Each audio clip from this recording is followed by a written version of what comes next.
It's an honor and pleasure for me to be present here today, and I'm pleased to see so many participants in this conference. The topics of this seminar show the strong and wide-ranging relationship between Norway and Poland.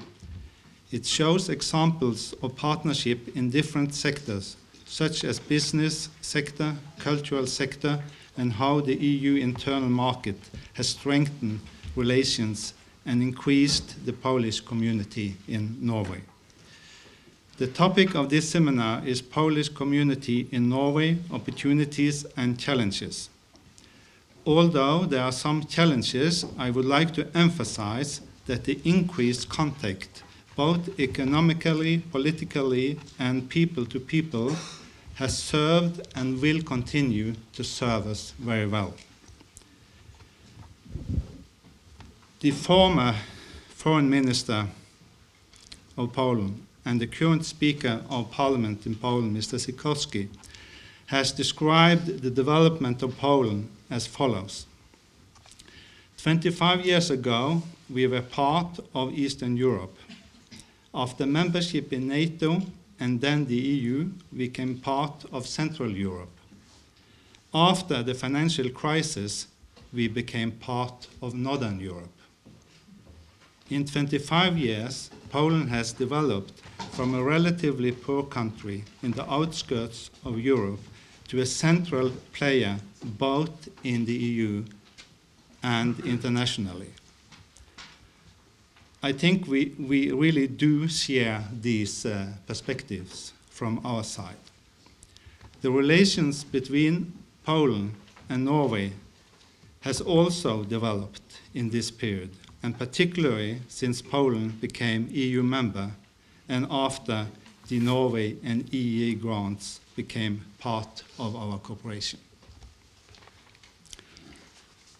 As I mentioned, bilateral cooperation has increased. For example, since 2004, economic integration and interaction has increased by over 300%. The Scandinavian Polish Chamber of Commerce has over 340 members and are one of the largest chambers in Poland. There are more than 100 Norwegian companies in Poland, and the number is growing. Another example of economic interaction is the many LNG fuel passenger ferries built at shipyard in Gdansk and sailing in Norwegian fjords. And Poland is now the most important market for Norwegian seafood, also creating jobs in the fish processing industry in Poland. Let me also mention our collaboration regarding the modernization of our national defense forces, where industrial partnerships have been established and where there is a potential for further cooperation. The oil and gas sector is another example of a sector with major Polish investments over the past years. The increased high-level meetings and visits between our countries is an excellent indication that our good bilateral relations have continued to develop. And the visit to Warsaw of Prime Minister Solberg and Minister Helgesen this week underlines this. In the 1980s, many Norwegians sympathized with the Solidarity movement. The grassroots support for Polish workers and the underground opposition movement in Poland had broad support. This involvement led to the establishment of the first Polish-Norwegian Association.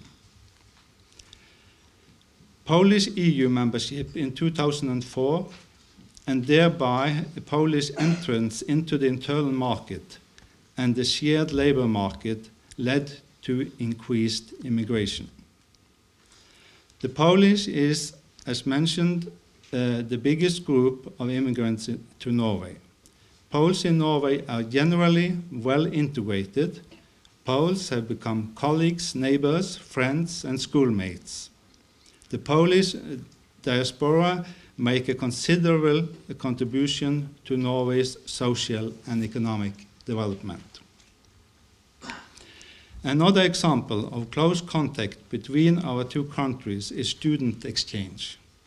Under the EEA grants, over 1,400 staff and almost 900 students has participated in the exchange program the last 10 years. In terms of numbers, Norwegian students rank 4th among foreign students in Poland.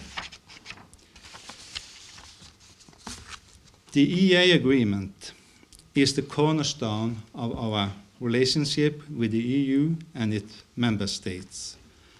Under the agreement, Norway is a member of the internal market and harmonizes its legislations on trade and the movement of goods and people with the EU rules. This creates predictability and stability for Norwegian companies and has been an important contributing factor to economic growth. But the EEA agreement is also about joint responsibility for Europe's common future. As you are aware of, the EEA and Norway grants are designed to reduce economic and social disparities and promote democracy, stability, prosperity across the continent to the benefit of all EEA partners. The second objective of the grants is to strengthen bilateral relations between donor and beneficiary states. The grants play a unique role in Norway's cooperations with many EU countries. We regard the grants as an excellent instrument for putting our European policy into practice. It gives us a unique platform and network. Poland is, with 1.2 billion euro grant over the past decade, the largest beneficiary state. The grants have provided and provide numerous opportunities to further strengthening our ties. Several of our government agencies and institutions are working together in concrete projects on issues of common concern. 7 Norwegian institutions are program partners with sectors such as justice and health. With the academia, there is a cooperation within all sectors. This is an excellent point of departure for increased bilateral cooperation. And I must really say that I'm very impressed in which way Poland has managed to follow up this cooperation and the implementation of the grants. Both at political level and at expert level and on people-to-people level, we have witnessed an increased cooperation over the past decade.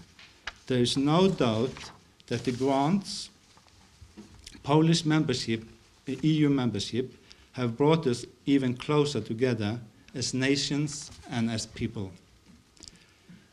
I hope that all of us present here today, both from Poland and Norway, share a commitment to further deepening and strengthening the ties between our countries. I would encourage you to use this seminar as an inspiration and opportunity to continue the cooperation between our country. Because even if we have so far done a lot, we have just started, and there are enormous possibilities also for the future. Thank you very much for your attention.